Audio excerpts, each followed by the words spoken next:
सन्माननीय महाराष्ट्राचे संवेदनशील उपमुख्यमंत्री एकनाथजी शिंदे साहेब आणि आमदार प्रकाशदास सुर्वे यांच्या मार्गदर्शनाखाली आज 100 बसेस आमच्या मागाठाणे मतदारसंघातून कोकणासाठी सोडण्यात आलेल्या आहेत। 3500 प्रवासी आज कोकणात जाणार आहेत, प्रवास करणार आहेत।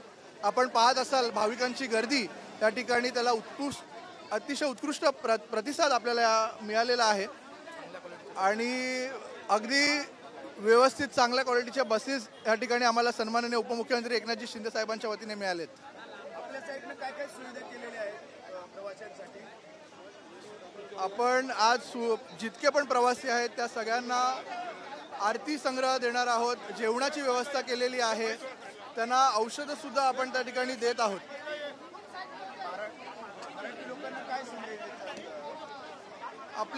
आमच्या सर्व कोकणवासियांना हाच संदेश असेल की सन्माननीय उपमुख्यमंत्री एकनाथजी शिंदे साहेबांनी आपल्यासाठी ही सुखसुविधा मोफत केलेली आहे।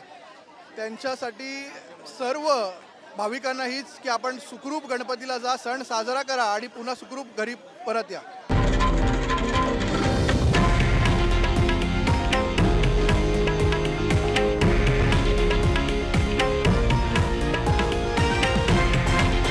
हे आहे देशातील नंबर 1 न्यूज नेटवर्क आणि आपण पाहत आहात TV9 मराठी, एकमेव।